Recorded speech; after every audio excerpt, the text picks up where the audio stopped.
Ladies and gentlemen, can I have your attention, please? At this time, I'd like to introduce to you Medal of Honor recipient Gary Beikirch. Gary, please.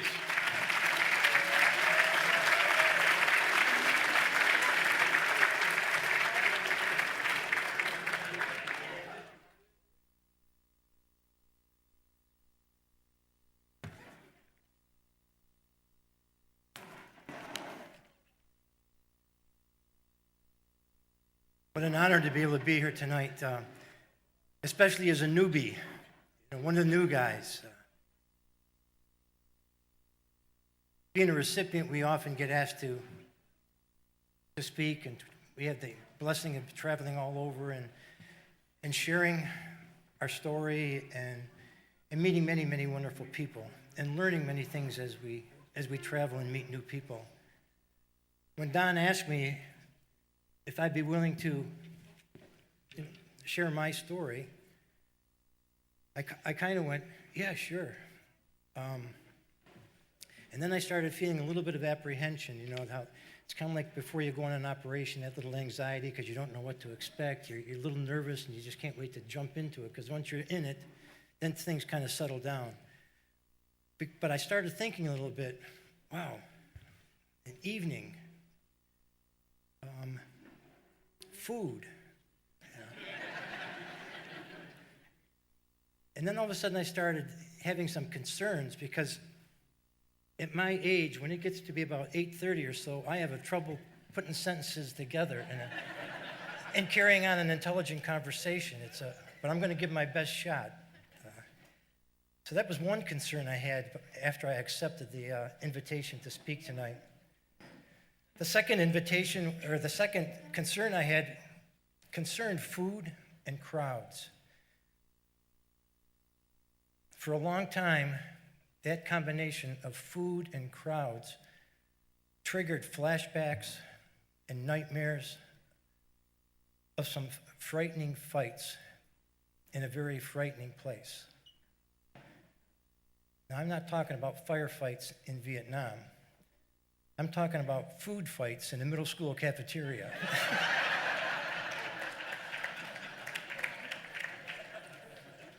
I just retired at 33 years working with middle school kids, and I always said that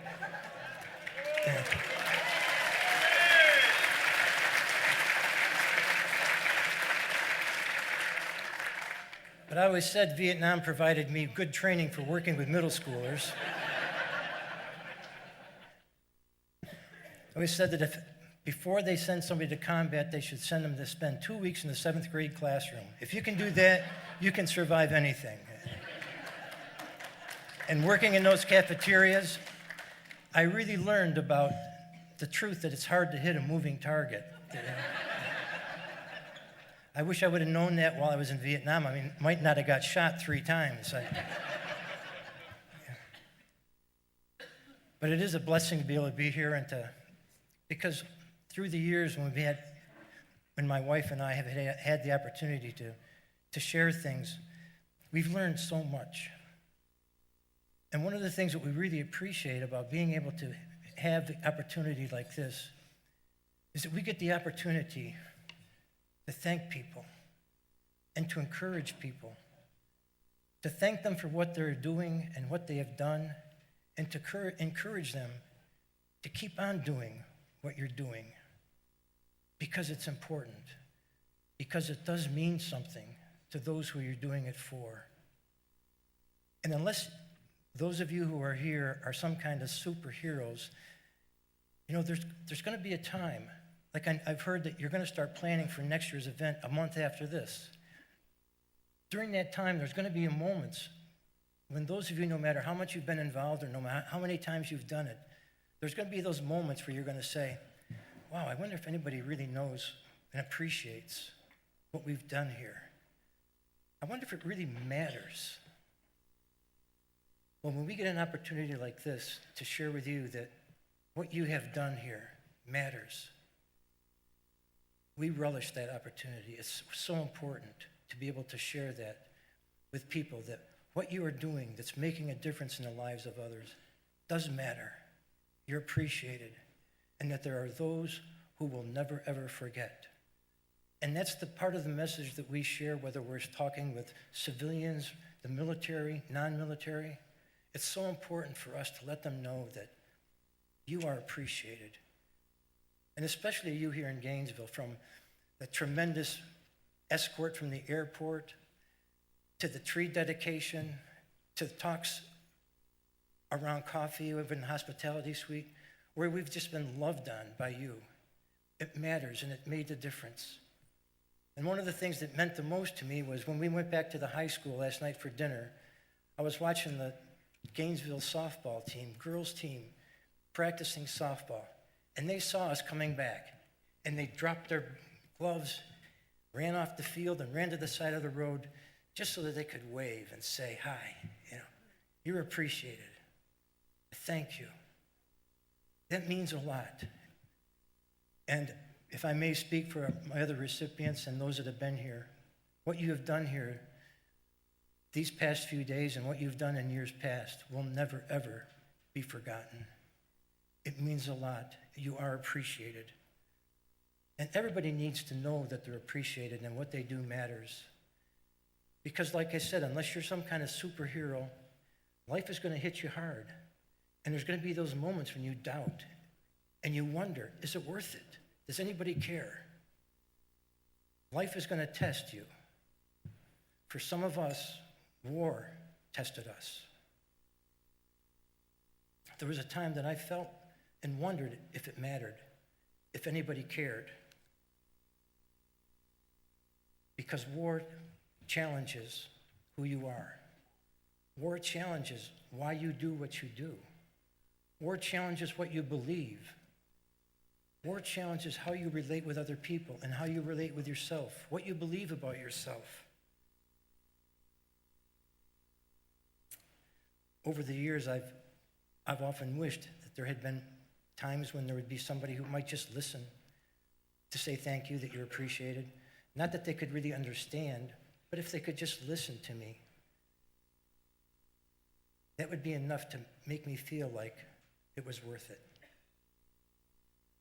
Like many, I came back from Vietnam, and I was changed. War had changed me.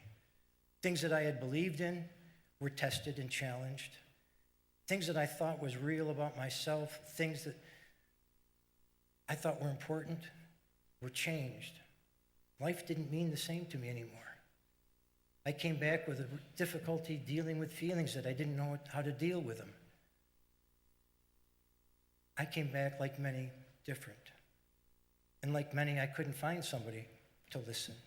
I couldn't find somebody who said, hey, thanks. I couldn't find somebody that I felt cared. I often say that the wounds that I received in Vietnam were nothing compared to the wounds I received when I came home. It was the homecoming that destroyed me. And it destroyed me to such an extent that I couldn't live among people anymore. And so what I chose to do was I chose to seek the safety and the security and the solitude of a cave in northern New Hampshire. I moved into that cave up in the mountains, the White Mountains, and lived there for 2 years in that cave. I was just trying to sort out what had happened in Vietnam. I was just trying to make some sense of it, trying to find out some way to make it of value to me. Try to find a way to care about myself again, to find a place in my life for things that are important, find a place in my life for other people.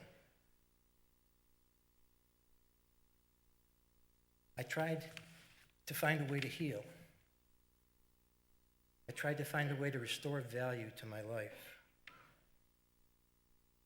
It's funny, I sought a real cave.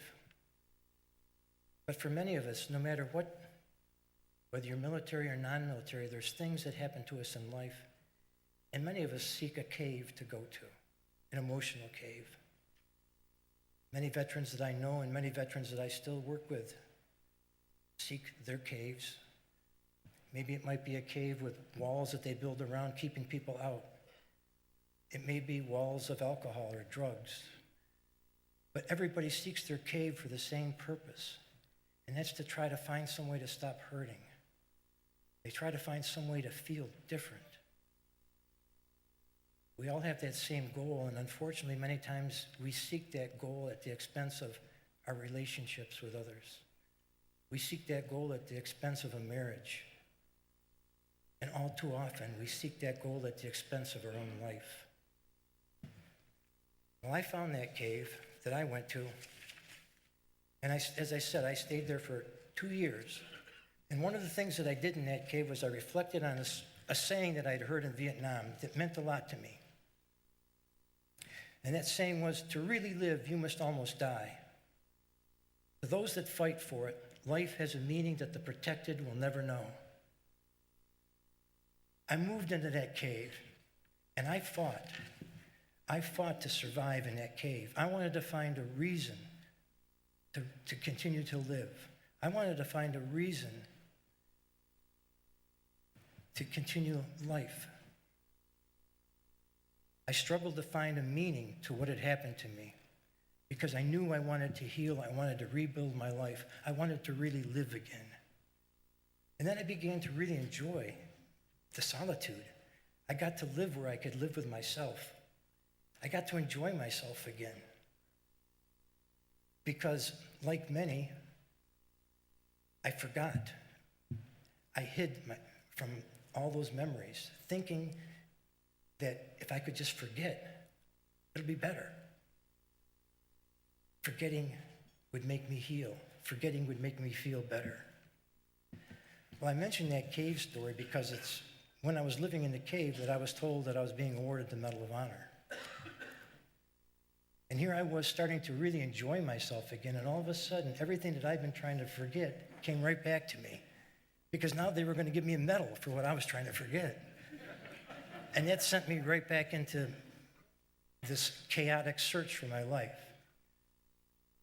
Well, one of the things that I took with me into the cave to try to help me sort out my life was a Bible, which meant a lot to me because of something that happened in Vietnam. And reading in that Bible one day, I came across a verse from the Psalms that said, man that is in honor but doesn't understand honor is like a beast that perishes. Man that has honor bestowed upon him but doesn't understand it is no better than a beast that perishes, no better than roadkill. Yeah. So I said, wow, I'm getting a Medal of Honor. I guess there's something I need to learn about honor. So in addition to trying to find out something to learn about life, I said, I'm going to try to find out what this Medal of Honor means. People, when they find out that I live in a cave, all of a sudden they don't want to hear about the Medal of Honor. They don't want to hear about Vietnam. They say, tell me more about the cave. What was it like in the cave? Did you stay there in the winter too? They had all kinds of questions about the cave. And then one day a student asked me, why'd you come out of the cave if you loved it so much? And I got to tell you, there are some days when I feel like I should be back in the cave. I look for the cave. But I very quickly responded to that student and I said, well, I'll tell you one reason I came out of that cave is that because in a town right near that cave, about 30 miles away, a small little town, was a very beautiful young lady. And I fell in love with her, asked her to marry me, and she said, on one condition. I'm not going into that cave with you.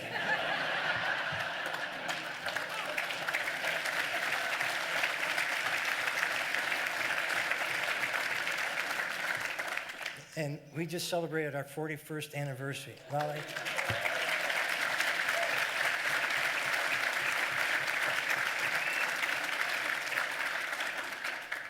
So I had to come out of the cave because she wouldn't come in with me.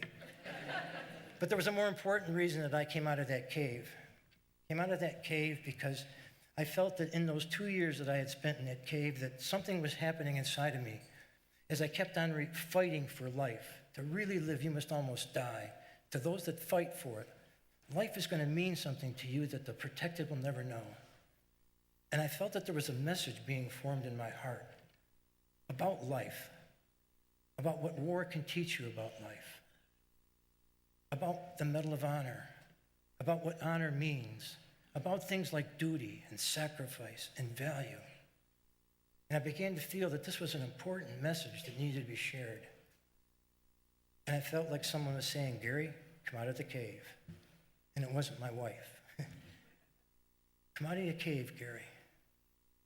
Your message needs to be shared. So what I wanted to do was share a couple things about that message that brought me out of that cave with you. The first message, part of that message, is a message I share with vets.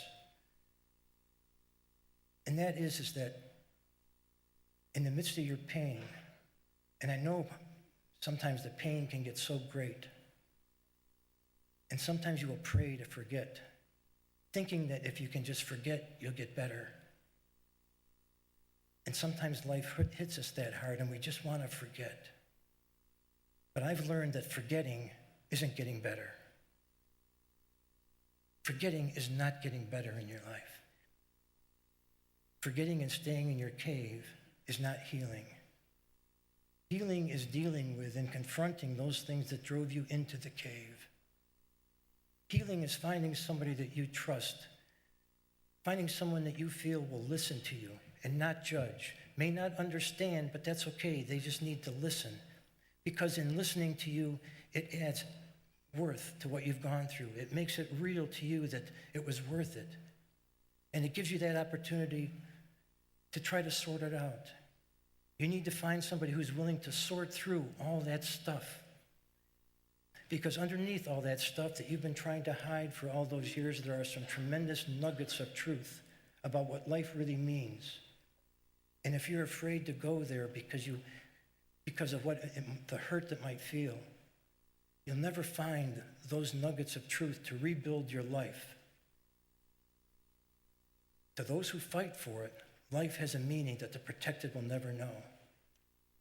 And in those experiences, in those things that Vietnam put in me, I found some truths about life.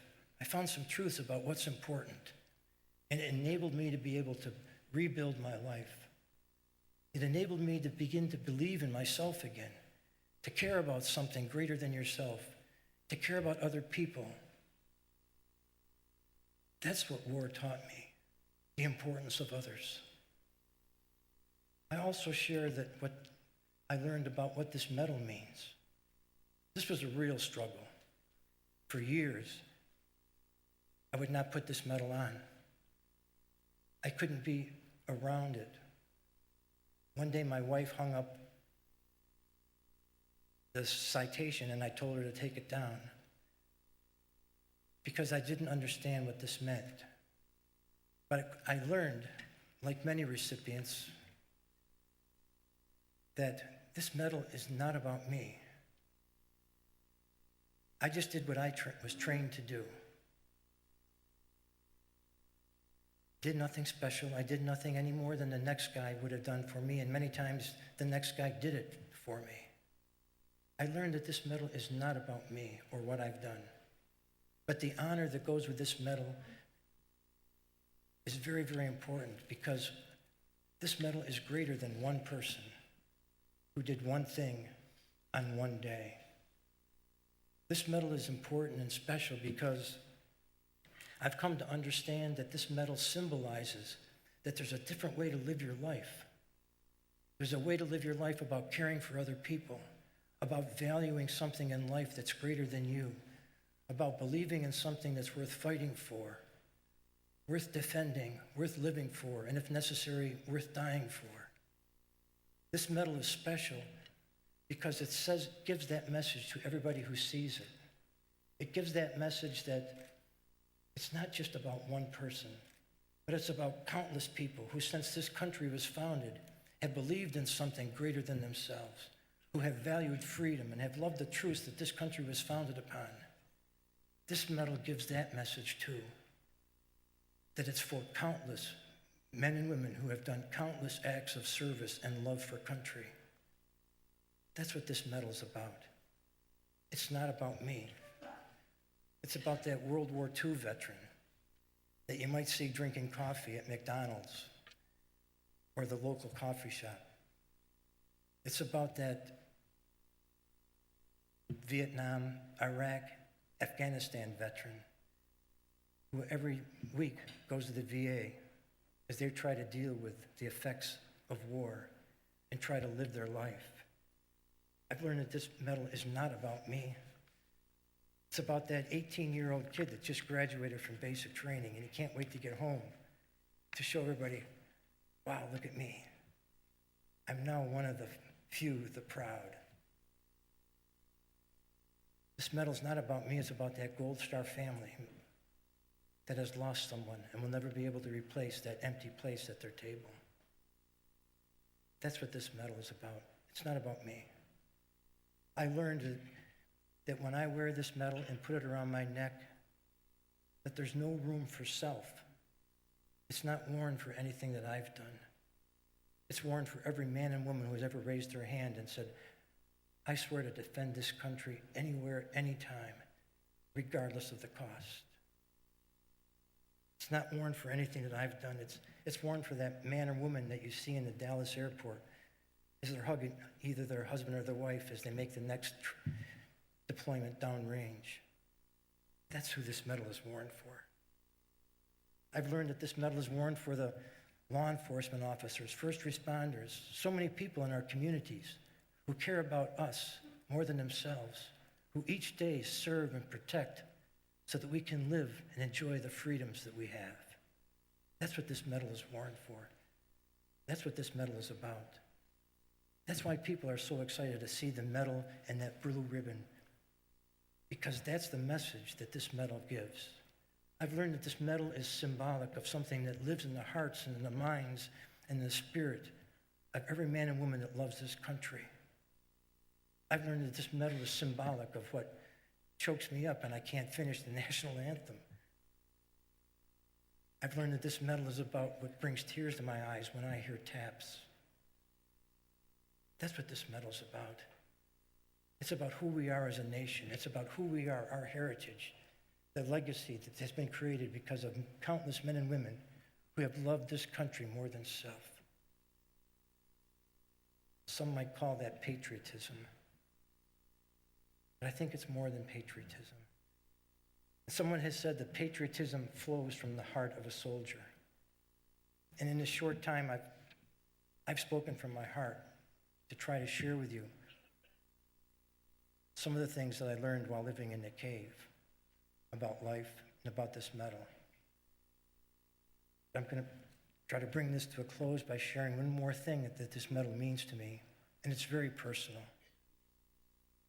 You see, I learned a long time ago that this medal is not really about me. It's not about anything that I've done. When I wear this medal, I wear it for God and for what He has done. See, because without God and His grace, I wouldn't have survived Vietnam. Without God's love and forgiveness in my life, I wouldn't be able to survive outside of the cave. I'd be back in the cave. Without God's faithfulness and His strength that He gives me daily, I would not be able to survive outside this cave. So when I wear this medal, I wear it for Him and I wear it for His honor. I'm going to close by sharing a quote that a fellow recipient gave. But I want to thank you for allowing me this few minutes to be able to share the message that brought me out of the cave. Share with you about what the Medal of Honor means. Share with you some of the things that I learned from war.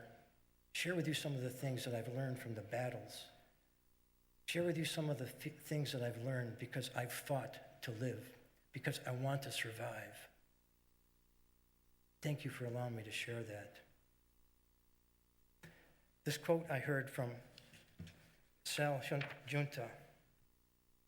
And as soon as I heard it, it's another one of those things that just stays with you. And you say, I got to write that down. I got to find out where that came from. But I think that in a very concise way, it puts into words what has lived in the hearts of men and women for over 240 years that have been willing to go anywhere, pay any price to preserve our freedom. And that quote was, "The true soldier fights." And I think he was asked about this because somebody had said, what is it that can make you so willing to go to war?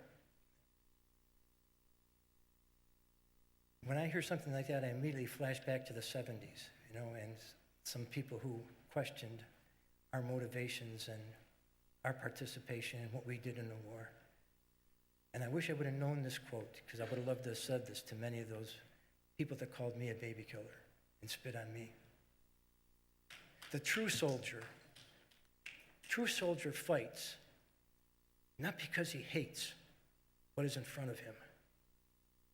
The true soldier fights because he loves and is loved by what is behind him. I think that sums up what motivates men and women who are willing to go anywhere and pay any price so that we may enjoy freedom like tonight.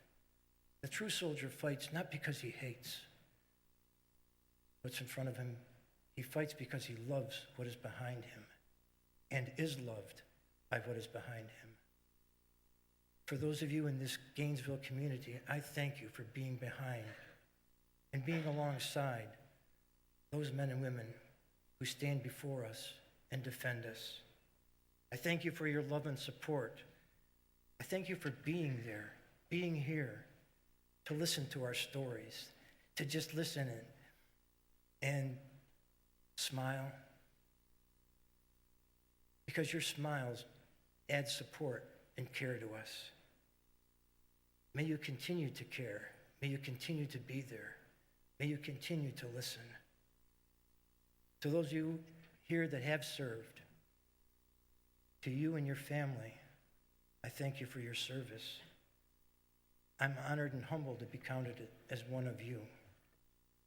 And again, to all of you here in this Gainesville area, I want to thank you for what you have done in the past and what you continue to do, and I'm sure will continue to do in the future. Because it's your service, it's your sacrifice, it's your love for something greater than self. It's your love for us that defines who we are as a people. Your actions define who we are as a nation. Your actions define who we are as Americans. And I am proud to be one of you. Thank you, and God bless you.